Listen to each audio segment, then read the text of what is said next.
സൂക്ഷിച്ച്. മീരേച്ചി എന്താ ഇറങ്ങുന്നില്ലേ?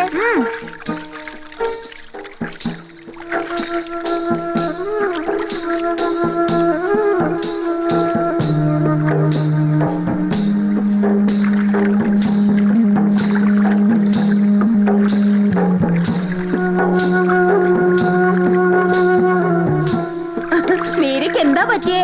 ഒരു വിഷമം പോലെ. ചന്തേന്ന് ബാല്യക്കാര് വല്ലതും പറയോ കാട്ടോ ചെയ്തോ?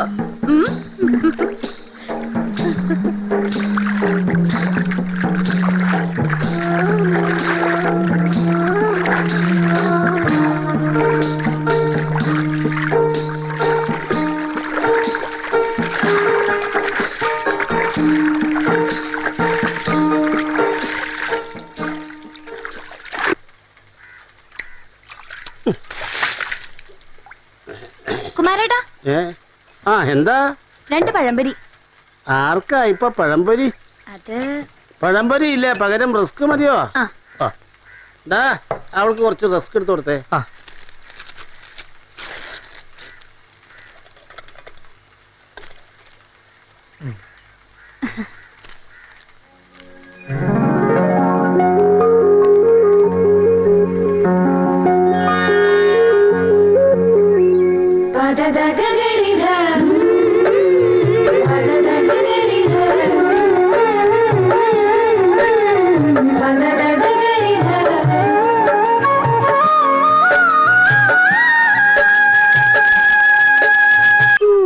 എന്നോടൊന്നും മറച്ചു വെക്കണ്ട, ഒക്കെ ഞാൻ അറിയുന്നുണ്ട്. നിനക്ക് വട്ടാ. വട്ട അത് മീരച്ചിക്കാണെന്നേ ഉള്ളൂ, പ്രേമ മൂത്ത വട്ട്. ദേ മീനു, വേണ്ടാത്തവരൊന്ന് പറഞ്ഞാലുണ്ടല്ലോ. ഞാനൊന്നും കാണുന്നുമില്ല, ഞാനൊന്നും കേൾക്കുന്നുമില്ല.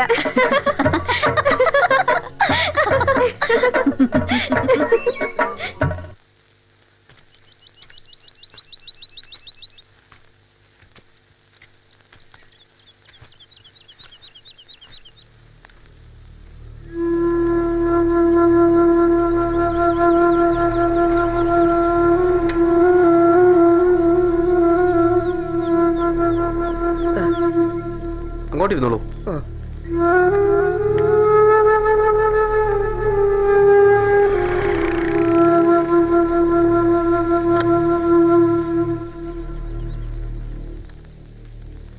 ടോക്കൺ 4.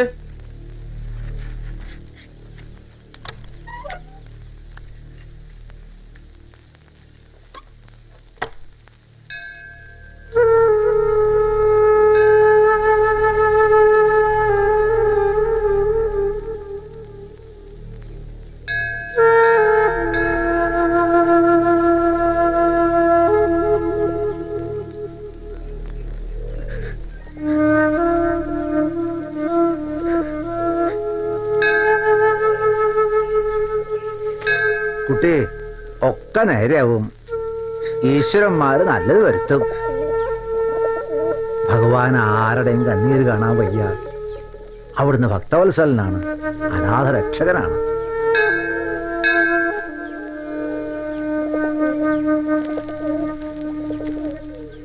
കൃഷ്ണ. മീരച്ചി എന്തിനാ കരയണേ? അത് നിനക്കത് മനസ്സിലാവില്ല. എന്നാലും പാറ, കല്യാണം നടക്കാത്തോണ്ടാ? മീരച്ചിക്ക് വേണ്ടി ഞാനും പ്രാർത്ഥിക്കുന്നുണ്ട്, വേഗം നടക്കും.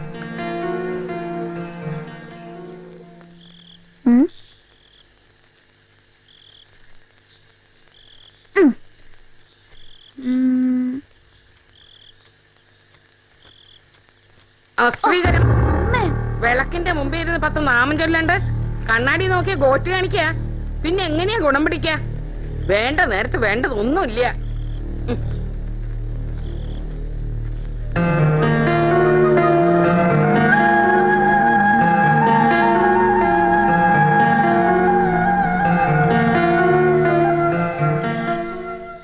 ഇത്തവണ നീ ഓരോ മുടന്തിന്യായം പറഞ്ഞ് ഒഴിവാവരുത് കേട്ടോ. കാര്യമായിട്ട് എന്തെങ്കിലും സംഭാവന കൊടുത്തേ പറ്റൂ. എടോ, നമ്മളൊക്കെ വിചാരിച്ചാലേ കാവിലെ ഉത്സവം നടക്കൂ. ഒക്കെ ശരിയാ. ഞാൻ വേണമെങ്കിൽ 10-50 കൊടുക്കാം. അതിനപ്പുറം എന്നെ കൊണ്ട് കൂട്ടിയാ കൂടൂല. ഞാൻ ഇത്രയൊക്കെ പറഞ്ഞിട്ട് പിന്നെ നീ കുമാര, പ്രായം മോളിരിക്കുള്ളത് നിനക്കറിയാലോ. അത് തന്നെ ഞാൻ എങ്ങനെയാ? എവിടേക്കാ ഇത്ര ധൃതിപ്പെട്ട? ചന്തയ്ക്ക്. അതെയാ? പതിവില്ലാതെ നീ എന്തിനാ ചന്തയ്ക്ക് പോണേ? അതോ ആ. അതിപ്പോ ഒരു ആടിനെ മേടിക്കണം എനിക്ക് സ്വന്തമായിട്ട്. തോട്ടുവക്കത്ത് നിറയെ പുല്ലുണ്ട്. ചവിട്ടിച്ച കൊല്ലത്തില് 3 പേരും, ഓരോ പേരിലും 2 ആട്ടിൻകുട്ടികള്. ഒരു കൊല്ലം കഴിഞ്ഞ കാശായി. അല്ല കുമാര, എന്നാ നമുക്കും ആട് കൃഷി തുടങ്ങിയാലോ? ആയിക്കോട്ടെ. കുണ്ടിലിരിക്കും തവളക്കുഞ്ഞിന് കുന്നിന് മേലെ പറക്കാൻ മോഹം. അതെയോ? ആ. അയ്യോ, അതേ അവൾക്ക് ഇഷ്ടായില്ല. നിനക്ക് വല്ല ഭ്രാന്തം ഉണ്ടോടാ ഹരി? നമ്മൾ വെറുതെ കഷ്ടപ്പെടാന്നല്ലാതെ. അതെന്താ? 7ാം ക്ലാസ് പാസ്സായവർക്കുള്ള PSC പരീക്ഷ എഴുതാൻ വരുന്നത് ഡിഗ്രിക്കാരും PGക്കാരും ഒക്കെയാ. അതിനെന്താ? പഠിച്ചാൽ നമുക്ക് എഴുതിക്കൂടെ? മനസ്സിൽ ലക്ഷ്യമുണ്ടെങ്കിൽ നമ്മളത് നേടിയിരിക്കും. ഒരു പ്യൂണിന്റെ പണിയെങ്കിലും കിട്ടിയാൽ മതിയായിരുന്നു. നിനക്കാണെങ്കിൽ ഒരു ചായക്കടയെങ്കിലും ഉണ്ട്, നമുക്കതുമില്ല. സ്നേഹിച്ച പെണ്ണിനെ കെട്ടണമെങ്കിൽ ഒരു ജോലിയാ വേണ്ടത്, അതും ഗവൺമെന്റിന്റെ. നീ പേടിക്കണ്ട. ഈ കൂട്ടത്തിൽ ഞങ്ങൾക്ക് ആർക്കും ജോലി കിട്ടിയില്ലെങ്കിലും നിനക്ക് കിട്ടും, അത് ഉറപ്പാ. ഡാ ഹരി, ഞാൻ നിന്റെ അച്ഛനോട് വേലായുധേട്ടനുമായി സംസാരിക്കാൻ പറയട്ടെ? എന്റെ അച്ഛന് സന്തോഷമേ ഉള്ളൂ, പക്ഷേ രാധയുടെ അച്ഛൻ സമ്മതിക്കില്ല. നമുക്കൊന്ന് ശ്രമിച്ചു നോക്കാം. ഞാൻ ഏതായാലും കുമാരേട്ടനെ കാണട്ടെ. പോവാ. കുമാര, എന്താ കാര്യം വെച്ചാ പറഞ്ഞോളൂ, മടിക്കണ്ട. അതെ, കാര്യം എന്താന്ന് വെച്ചാൽ എന്റെ മോനില്ലേ ഹരി, ആ, അവനൊരു മോഹം. അതൊന്ന് സാധിപ്പിക്കാൻ വേലായുധം ഒന്ന് മനസ്സ് വെക്കണം. അതെന്താ? എന്റെ കയ്യിലാണ് അവന്റെ മോഹം. അതെ, നിന്റെ സ്വന്തം മടിയില. ഒന്ന് നേരെ ചൊവ്വ പറയൂ എന്റെ കുമാര. അല്ല, അത് തന്റെ മോളിലെ രാധ, ആ കുട്ടിയെ ഞങ്ങൾക്ക് തരുമോ? പ്രായമായ പെൺകുട്ടികളെ ചോദിച്ച് വേണ്ടപ്പെട്ടവർ വന്നാ തരില്ല എന്ന് പറഞ്ഞത് ശരിയല്ല. പൊരുത്തൊക്കെ ശരിയാണെങ്കിൽ കൊടുക്കണം. പക്ഷേ ഒരു സർക്കാർ ഉദ്യോഗസ്ഥന് മോളെ കെട്ടിച്ചു കൊടുക്കണം എന്നാണ് എന്റെ ആഗ്രഹം എന്ന് കുമാരൻ അറിയാലോ. അതുകൊണ്ട് കുമാരൻ ഒന്നും വിചാരിക്കരുത്.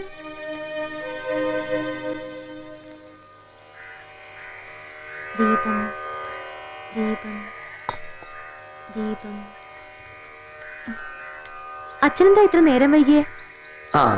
ആ കുമാരനായിട്ട് 1-2 മാറി സമയം പോയത് അറിഞ്ഞില്ല. ആ മോളെ, കുമാരനൊരു കാര്യം പറഞ്ഞു. ഹരിക്ക് നിന്നെ കെട്ടിച്ചു കൊടുക്കണമെന്ന്. പറ്റില്ല എന്ന് ഞാൻ പറഞ്ഞു. അച്ഛന്റെ ആഗ്രഹം മോക്കറിയാലോ.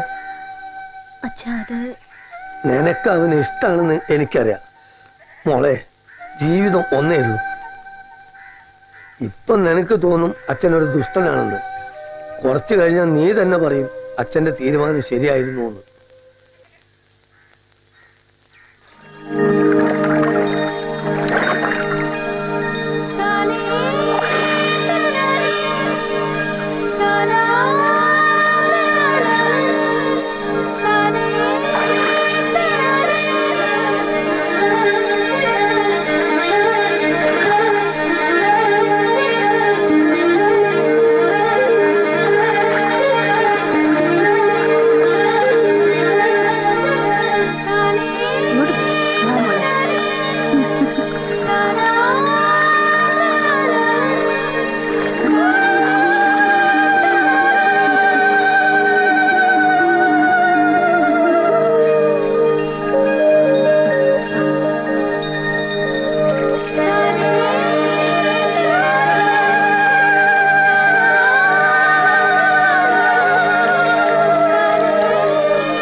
എന്നാലും ആ ശാരദയും പെണ്ണും വന്നില്ലല്ലോ.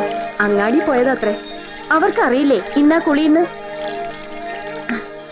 അതും മീനുന്റെ ഇഷ്ട കൂട്ടുകാരി ആ പെണ്ണ്. എന്നിട്ടും സാരമില്ല, സദ്യക്ക് വരുമായിരിക്കും.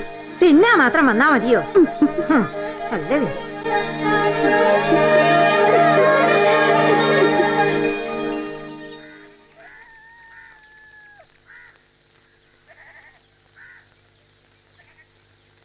അല്ല, നീ വരുന്നില്ലേ? നിന്റെ കൂട്ടുകാരിയല്ലേ അവള്? ഉണ്ണാ മാത്രം അയച്ചെന്നാ മോശമല്ലേടി. വാ. ഞാനില്ലമ്മേ, എന്റെ വയറിന് എന്താണാവോ? എന്താ നിനക്ക്? അത് അമ്മയ്ക്കറിയില്ലേ? ശരിയാ, അവിടെ നിനക്ക് ഒരു സന്തോഷം ഉണ്ടാവില്ല. വേണ്ട,